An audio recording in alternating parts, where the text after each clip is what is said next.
Hello everyone, my name is Anurag Chandra. आज के इस छोटे से वीडियो के थ्रू मैं ये बताने वाला हूँ क्लास 12 का मैथ सब्जेक्ट का रिवीजन कैसे करें।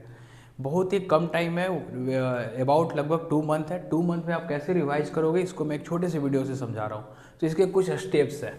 तो मैथ सब्जेक्ट के लिए ये केवल अप्लीकेबल है। तो स्टेप 1 ये है कि अगर आप मैथ्स का अच्छे से तैयारी करना चाहते हो तो पहले तो आप 1 या 2 पेज में सारे फॉर्मूले लिख लीजिए।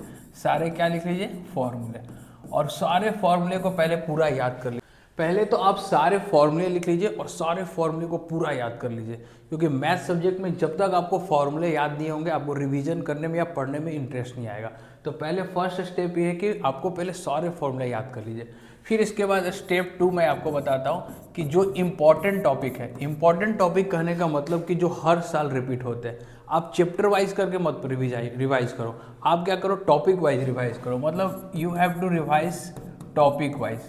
जैसे कुछ टॉपिक्स बिल्कुल इंपॉर्टेंट है, उसका मैं एक अलग से वीडियो बना दूंगा कौन कौन से टॉपिक इंपॉर्टेंट है। ऐसे मैं आपको रफली बता देता हूँ। जैसे कंटिन्यूटी चैप्टर है, कंटिन्यूटी चैप्टर से वो के का वैल्यू फाइंड आउट करने वाला क्वेश्चन हमेशा आता है। फिर अगर एओडी का बात करें तो मैक्सिमम मिनिमा का एक क्वेश्चन श्योर है जो वर्ड प्रॉब्लम के फॉर्म में आता है। फिर इंटीग्रेशन में आपका पार्शियल फ्रैक्शन आता है। फिर आपका डिफरेंशियल इक्वेशन में होमोजीनस से क्वेश्चंस फिक्स है।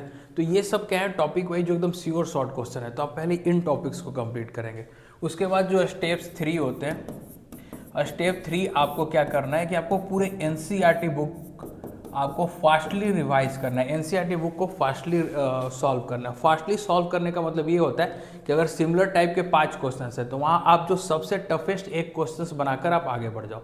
ठीक है ना? आपको पूरा बुक सॉल्व करने की कोई ज़रूरत नहीं है। मतलब एक बुक एक एक्सरसाइज में अगर सेलेक्टेड मान के चलिए कि 25 क्वेश्चन है तो आप उसको अच्छे जो आपको सबसे टफेस्ट लग रहे हैं उसमें से 5-6 क्वेश्चन को सिलेक्ट कीजिए और उसको सॉल्व करके नेक्स्ट एक्सरसाइज में आ जाइए। इस तरीके से आप केवल एनसीईआरटी बुक बनाओ और कोई दूसरा बुक सॉल्व करने का जरूरत नहीं है।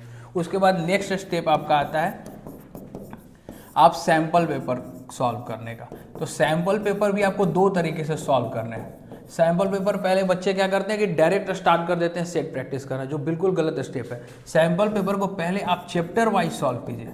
पहले आप क्या सॉल्व कीजिए? Chapter wise. जैसे एक चैप्टर का पहले फर्स्ट चैप्टर उठाया रिलेशन फंक्शन, तो रिलेशन फंक्शन के जितने आए हुए क्वेश्चन है पहले उसको सॉल्व करेंगे। फिर चैप्टर 2 का सॉल्व करेंगे, 3 का सॉल्व करेंगे, चैप्टर वाइज को सॉल्व करेंगे।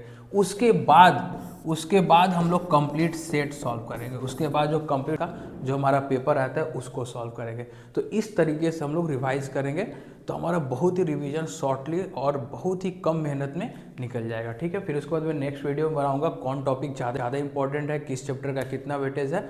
चलिए आज के लिए इतना। Thank you so much.